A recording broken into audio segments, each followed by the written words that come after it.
여러분 안녕하세요. 오늘은 제10강 사업계획서 작성하기 강의를 시작하겠습니다. 벌써 이렇게 비대면 수업을 한 지가 벌써 10주가 됐네요. 비대면 수업이지만 저는 수업 시간에 강의실에 나가서 여러분들이 지난주에 제출하신 그 각 과제를 이렇게 읽고 다시 여러분들한테 피드백하는 작업을 하고 있습니다. 혹시 그러니까 제 수업 시간에 우리 강의실에 오면 저하고 면담을 할 수 있으니까 방문하셔도 되겠습니다. 지난 시간에 보니까 이제 수업을 하는 줄 알고 강의 시간에 그 교실에 강의실에 이렇게 들어오는 학생들 몇몇 있었는데 아직까지는 비대면 수업입니다. 그래서 비대면 수업이지만 저는 학교에 나가니까 저하고 혹시 상의드릴 일이 있으면 저와 같이 상담해 주시면 되겠습니다. 참고해 주시고요. 수업을 진행하도록 하겠습니다. 사업기획서가 뭐냐? 여기 자료 있는 대로 계획한 사업하고 관련된 제반사항, 다시 말해서 창업자의 자질이라든지 또 취급하는 상품이나 서비스의 그 어떤 시장 특성 뿐만 아니라 뭐 성장 가능성, 고객의 성격, 시장 확보 가능성과 전략, 그 다음에 이제 적정한 투자 규모, 자금 조달 계획, 상품 구매 및 판매 계획, 종업원의 수급 계획 등 구체적으로 체계적으로 기술되어 있는 문서를 이제 사업 계획서다 이렇게 얘기를 말씀을 드릴 수가 있습니다. 굉장히 뭐 여러 가지 다 들어있죠. 복잡하죠.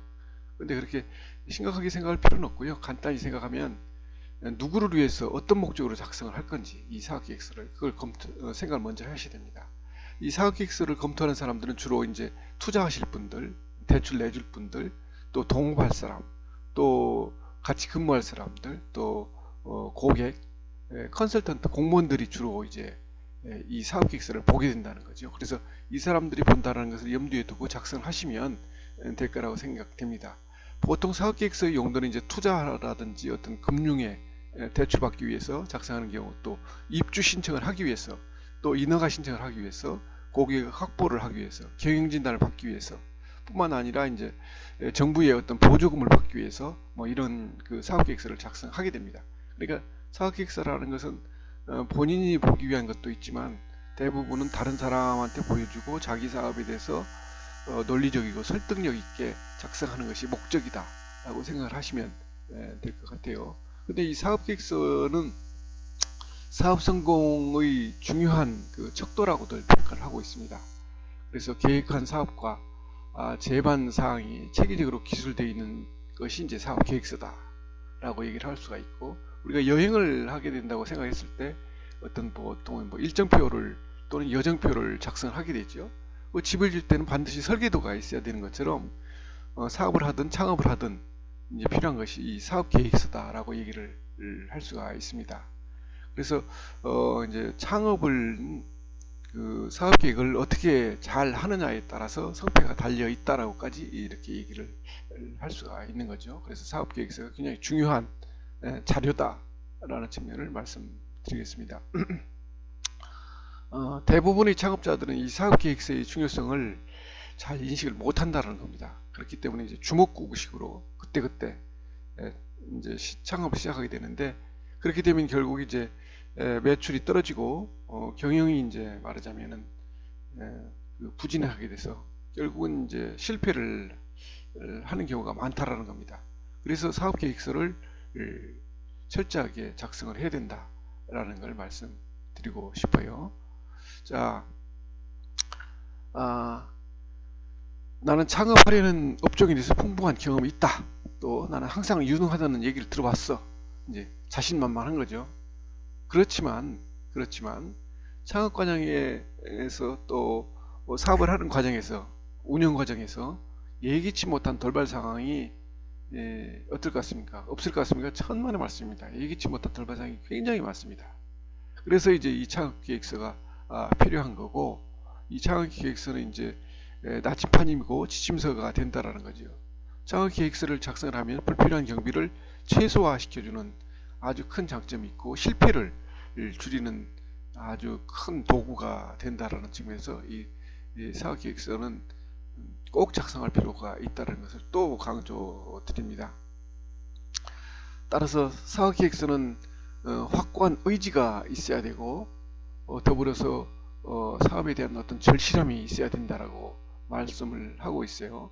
그래서 사업계획서 작성하기 전에 이제 미리 관련 정보를 이제 메모를 하고 또 조사를 하고 분석하는 자세가 반드시 필요하다. 그냥 감으로만 하지 말고 조사하고 과학적이고 체계적으로 하라는 거죠. 임대료는 얼마고 인건비는 어떻고 관리비는 어떻게 들어가고 어떤 추정한 이익은 어떻게 될 것 같고 뭐 또 과도한 뭐 시설비는 뭐가 들어갈지 이런 것들을 꼼꼼하게 챙겨 가지고 집어 넣어도 나중에 실제로 해보면 이 자기가 당초 계획했던 것과는 달라지는 경우가 상당히 많다라는 거죠. 그렇지만 사업계획서는 작성해 두는 것이 우리가 창업을 하는 쪽에서는 상당히 필요한 자료다라는 설명을 드릴 수가 있어요.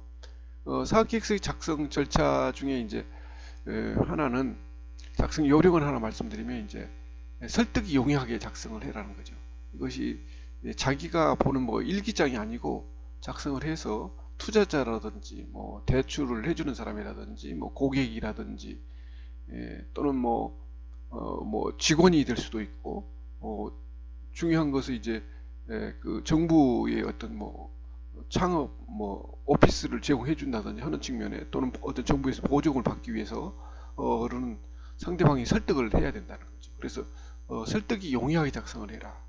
또 주관적이고 어떤 뭐 비현실적 이상만 나열하지 말고 나름대로 객관적인 데이터를 가지고 제3자가 봤을 때도 아 그렇구나 인정할 수 있는 객관성을 유지하고 현실성의 바탕을 두라는 거죠.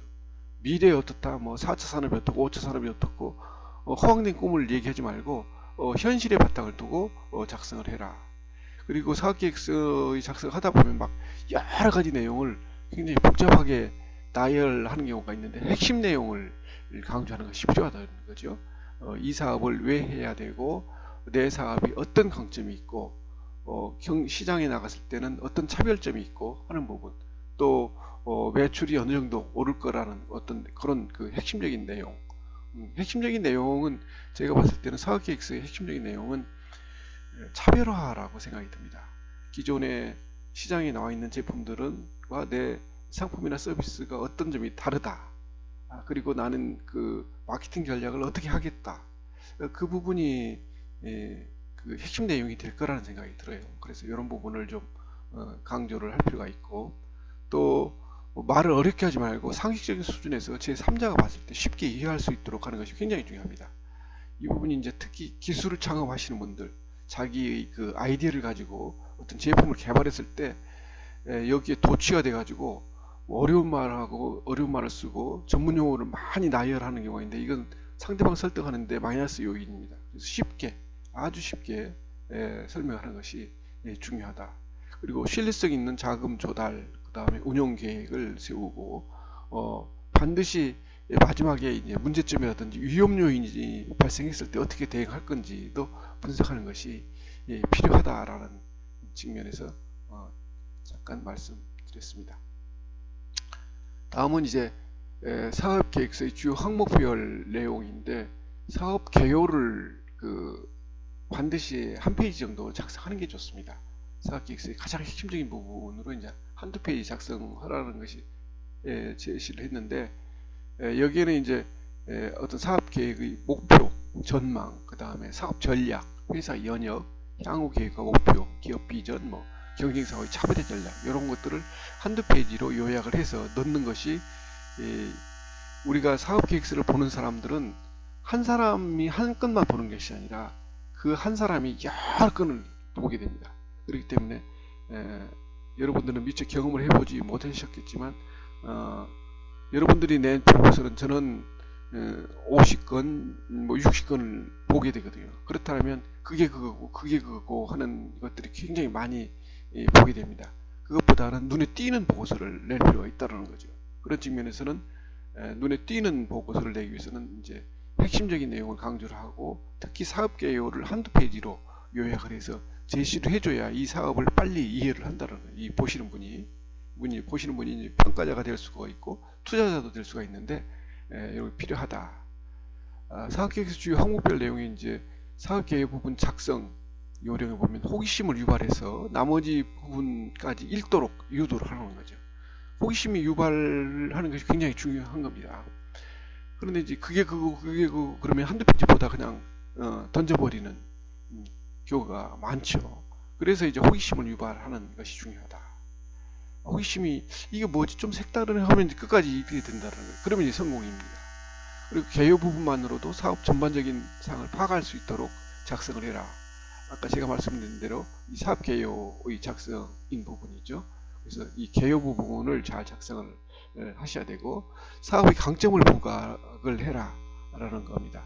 우리 사업의 차별점이 뭐고 어떤 경쟁력이 어떤 부분에 있는지를 강조를 할 필요가 있고 그리고 이제 마지막으로 회사에 대해서 간략하게 언급하는 것도 필요하다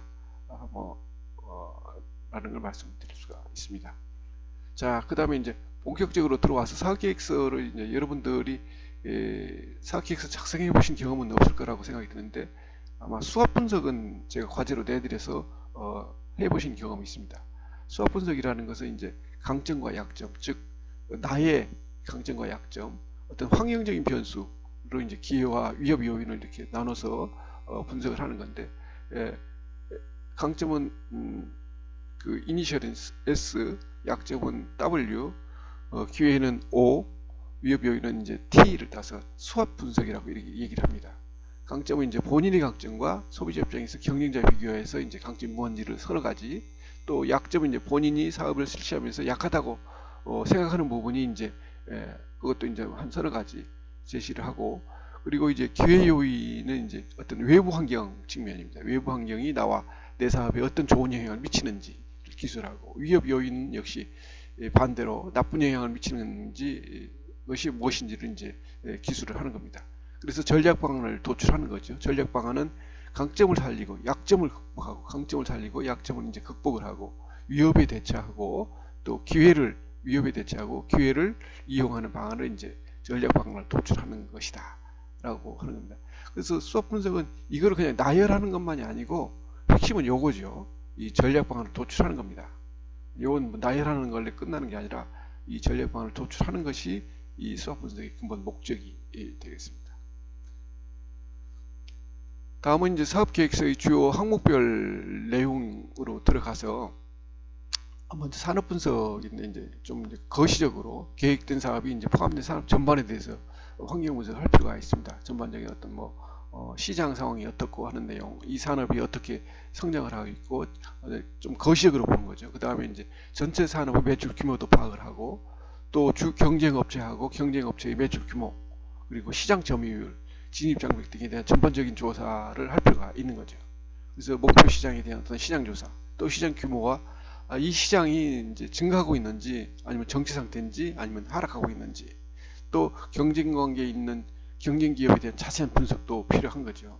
그래서 사업을 한다는 것은 간단치 않습니다. 그래서 이렇게 이제 전체적인 산업을 분석을 하고, 그 다음에 이제 마케팅 계획에 이제 조금 이제 여러분들이 이제 좀 생소할 수가 있는데, 마케팅 계획은 크게 몇 가지가 있습니다. 그 중에 하나가 이제 4P 전략이라는 건데, 프로덕트, 이제 제품에 대한 제품이나 서비스, 내가 제공하는 제품이나 서비스, 가격, 프라이스, 그 다음에 플레이스, 어떤 그 유통 전략, 그 다음에 프로모션, 판촉 전략, 이런 것들을 들어서 이제 4P 전략이라고 하는데 잠깐 살펴보도록 하겠습니다. 상품은 이제 내가 판매하고자 하는 어떤 대상인 거죠. 그게 물품이 될 수도 있고 서비스가 될 수도 있는 거죠. 그리고 계획 상품과 특징의 편의를 설명을 하는 것이 필요하겠고, 제품 수명 주기상 이제 해당 위치를 명시할 필요도 있다. 이 제품이 도입인지 성장인지 성숙기인지 이런 것도 명시할 필요가 있고, 브랜드 전략과 이제 후속 제품 개발 전략, 생산 시설 확장 계획, 이런 것들이 이제 상품 전략에 들어간다라고 할 수 있습니다. 그다음에 이어서 이제 가격 전략은 경쟁 회사의 제품과 비교하면서 계획 제품의 이제 가격 결정 전략을 기술하는 겁니다. 그리고 이제 결정된 그 계획 제품의 가격으로 시장 진입을 성공하고, 또는 시장 점유율을 유지하고 확대 가능성 여부도 설명할 필요가 있고, 매출 원가라든지 판매비, 또 관리비 등 제 비용을 회수하고 이후 이윤을 창출하는 것도 분석할 필요가 있는 거죠. 판매 대금의 뭐 조기 회수라든지 대량 판매를 위해서 어떤 할인 정책을 펴는지 또 이제 제시할 필요가 있다. 그 다음에 플레이스라고 해서 유통 전략인 거죠. 유통도 상당히 중요합니다. 회사가 선택하는 어떤 유통방법이 뭐가 있을까요? 여러 가지 있죠. 우선은 온라인 판매냐, 오프라인 판매냐, 또 그 유통 전략을 뭐 도매, 소매, 뭐 이렇게 할 건지, 아니면 직접 만들어 직접 할 건지, 뭐 이런 것들이 이제 경로를 설명하는 거죠. 그 다음에 판매 가격에서 단위당 운송비가 차지하는 비중도 검토할 필요가 있고, 또 하나 중요한 것이 프로모션 촉진 전략인데요. 잠재 고객들이 이제 흥미를 자극할 수 있는 다양한 방법들을 제시하는 거죠. 이제 홍보하는 겁니다. 홍보. 어떻게 홍보를 할 건지, 광고 회사를 활용할 건지, 인터넷 광고를 할 건지. 요즘은 이제 SNS 주로 이제 인터넷 광고를 많이 활용하게 되는데, 우편물을 이제 제공, 송부를 할 건지, 창업 박람회에 참여를 할 건지, 뭐 이런 것들. 그 다음에 기간별로 촉진 활동에 대해 소요되는 어떤 그 비용 관련 예산을 편성을 어떻게 할 건지, 이런 것이 이제 마케팅 계획이라고 볼 수가 있는데, 이것이 이제 사피 전략에 해당한다. 상품, 가격, 그 다음에 유통, 뭐 홍보, 이것이 이제 사피 전략이다. 여러분들 기억해 두시기 바랍니다. 그런데 또 하나는 이제 이 마케팅 전략에서 스티프 전략이라고 하기도 해요. 뭐냐면 이 세그멘테이션, 시장을 세분화하고 목표 고객을 정하고, 또 포지셔닝이라고 그래가지고 이 컨셉을 정리하는 거. 그래서 STP를 이니셜을 따가지고 스티프 전략이다, 이렇게 얘기를 하기도 합니다.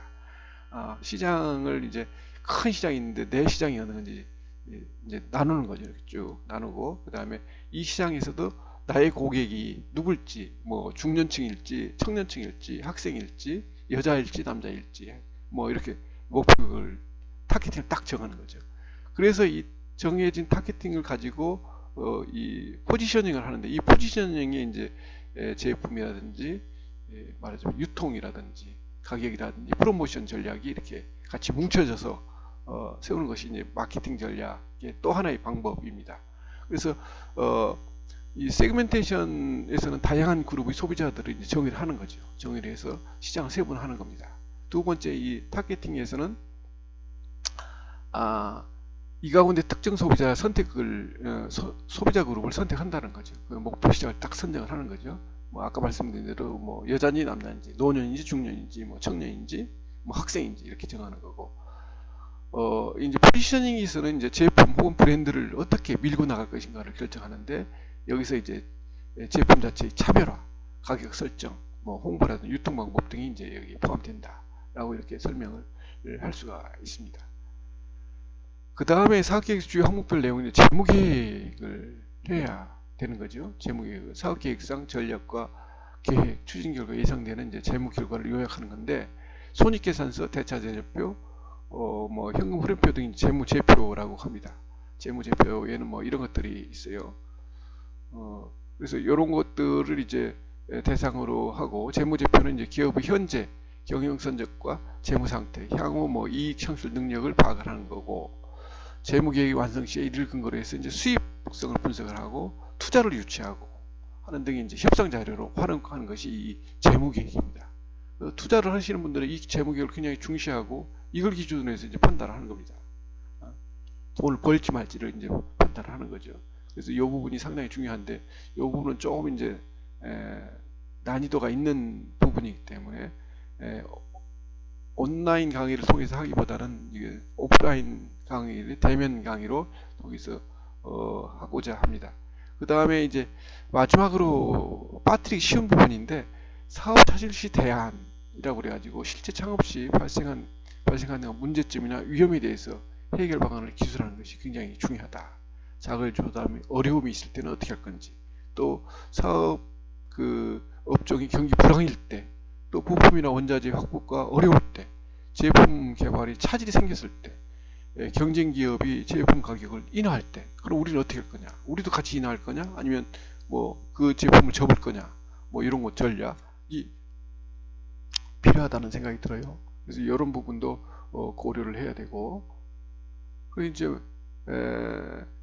그 사업계획서 작성 예시를 한번 가져와 봤습니다. 아주 심플하게 작성한 건데요. 보면 이 이제 김구라라는 분이 이제 가상적으로 만든 자료입니다. 온파스타라는 상호를 가지고 이제 사업을 시작하는데, 이분은 이제 직장 생활을 한 20년 하셨고 창업을 하기 위해서 스파게티 전문점에 3개월 동안 이제 실습을 한 겁니다. 그리고 소상공인 창업 교육도 80시간을 이수를 했다라고 이제 가정을 하고서 한번 작성을 해보는 겁니다. 창업을 한다고 했을 때 이런 가서 현장에 그 근무도 일도 해보고 실제 교육도 받아보고 해야 되는 거지, 돈만 가지고 시작했다 그럼 100%는 몰라도 99.9%는 망한다라는 생각이 들어요. 사업 목적은 이제 정한 거죠. 뭐 인기 있는 파스타 전문점을 통해서 뭐 어쩌고 저쩌고 뭐 1년 이내 월 수익 700만 원을 이루고자 한다 라고 해가지고 만든 겁니다. 스파게티 전문점 뭐 1층에 25평, 이거 뭐 점포 구입비 3천만 원, 근데 이제 보증금이 이제 2천만 원이고 권리금이 1천만 원이다.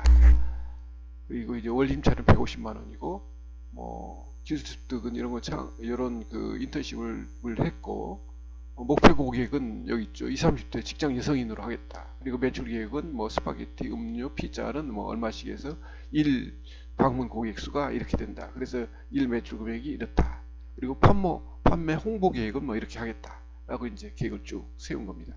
그래서 이제 소요 자금은 점포 구입비, 공사비, 기물 집기 구입비, 창업 준비금, 예비비라는 것도 반드시 둬야 됩니다. 어떤 사태가 나타날지 모르니까 예비비 뭐 합계해가지고 뭐 한 1억 정도 이렇게 든다라고 추정을 했습니다. 그리고 사업 추진 일정표도 이제 시장 조사는 뭐 한 두세 달 하고, 입지 선정도 하고, 뭐 입지 선정 우리가 지난번에 공부를 했죠. 인테리어 공사도 하고 영업자료 준비도 하고 뭐 이렇게 이런 순서로 프로세스를 거쳐서 일정표를 만들었습니다. 그리고 나서 이제 추정손익계산서를 만든 거죠. 추정손익계산서는 이제 매출액이 이제 연매출 기준 얼마가 됐고, 그 다음에 매출 원가가 매출액이 한 40%로 잡았습니다. 이 음식점은 40%가 넘어가면 안 돼요. 이 매출 원가가. 그리고 매출액에서 매출 원가를 뺀 것을 매출 총이익이라고 합니다. 1에서 2 뺀 것을 매출액에서 매출 원가를 빼면 매출 총이익이라고 그래요. 매출액에서 매출 원가를 빼면 매출 총이익이 있는데, 이것이 이익이 아니고 여기서 이제 또 제외해야 될 거 있죠. 판매 및 일반 관리비가 있습니다. 즉 인건비, 종업원 인건비, 내 인건비도 본인 인건비는 포함하지 않는다고 그랬죠. 종업원 인건비, 그리고 알바비 같은 게 포함되는 거고, 임대료가 뭐 당연히 이제 지난번에 아까 뭐 150만 원이었던가 있었고, 또 일반 관리비, 수도 관열비, 뭐 수도요금, 전기요금, 뭐 쓰레기요금, 기타 등등, 그 다음에 기타 판촉비 해가지고 이것을 뺀 것이 그러니까 매출 총이익에서 이 4번을 뺀 것이 3번에 4번을 뺀 것이 영업이익이라는 겁니다.